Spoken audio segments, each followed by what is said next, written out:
जिन मंत्रियों के कामधाम को आधार बनाकर प्रधानमंत्री नरेंद्र मोदी पिछले लोकसभा चुनावों में जनता के बीच गए थे, नई सरकार में भी उन मंत्रियों को वही पुराने वाले विभाग दे दिए गए हैं। पीएम मोदी को ये साफ साफ समझ में आ रहा होगा कि जब 125 दिनों का एजेंडा रखना है तो नए मंत्री को समझने में भी काफी दिन लग जाएंगे। इसीलिए पुराने मंत्रियों के काम की बुनियाद पर बेहतर भविष्य की इमारत खड़ी करने की कोशिश चल रही है। मैं एक नई ऊर्जा के साथ, नए हौसले के साथ आगे बढ़ना चाहता हूं। मैं विराम करने के लिए पैदा नहीं हुआ हूं। सफल वो इंसान होता है जिसके भीतर का विद्यार्थी कभी मरता नहीं। सबसे जरूरी आर्थिक विकास ही है, क्योंकि उसी से विकसित भारत बनाने का संकल्प पूरा हो सकता है। इसीलिए 100 दिन के एजेंडे में एक अहम मुद्दा long term property gain tax को घटाना हो सकता है। सरकार इस पर विचार कर रही है कि 20% लगने वाले LTCG टैक्स को घटाकर 10% किया जाए। सरकारी सूत्रों के मुताबिक इस पर इसीलिए काम करने का मन बना रही है कि इससे संपत्तियों की खरीद फरोख्त में वैधता आएगी और काले धन का इस्तेमाल रुकेगा। पहले ही दिन कामकाज संभालने वाले मंत्री अपने एजेंडे को पूरा करने में जुट गए हैं। सरकार को लगता है कि रोजगार एक अहम मुद्दा है, इसीलिए इस पर सबसे ज्यादा फोकस दिखता है। आपका फोकस रहेगा क्या? आपका 100 दिन का एजेंडा है।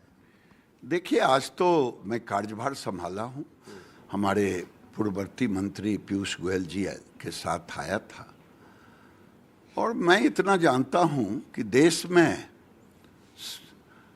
ये सबसे बड़ा रोजगार देने का मंत्रालय है। लोगों को अधिक से अधिक रोजगार मिले, चाहे निफ्ट के बच्चे हों, चाहे स्टिचिंग में, अप्रैल में आए, रेडीमेड में आए, चाहे मैन्युफैक्चरिंग में आए, तो ये एक बड़ा अवसर है इस डिपार्टमेंट में।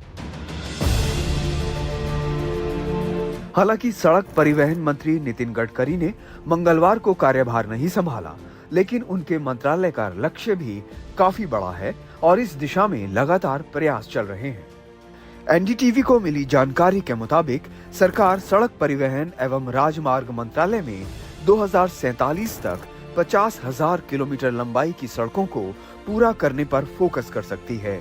उसी तरह रेलवे मंत्रालय के सामने बारापुला रेल लिंक परियोजना और 3 मल्टी मॉडल आर्थिक गलियारों को कैबिनेट से मंजूरी दिलाने और 6-7 साल में तैयार करने का लक्ष्य हो सकता है।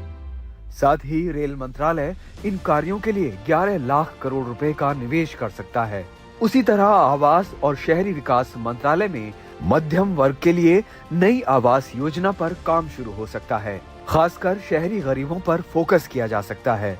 वाणिज्य मंत्रालय में ई-कॉमर्स की नीति लाने और इंग्लैंड ओमान के साथ मुक्त व्यापार समझौते पर काम हो सकता है।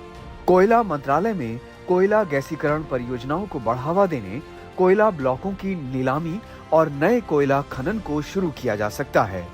वहीं श्रम कानूनों को बेहतर बनाने पर भी सरकार का जोर हो सकता है।